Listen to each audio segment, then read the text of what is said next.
So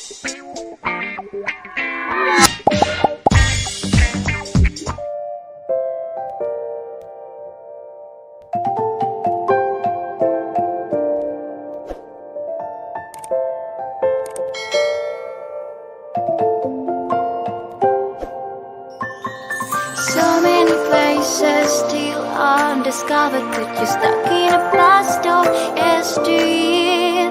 Forget all the problems just for the moment. That is the kind of story you should see.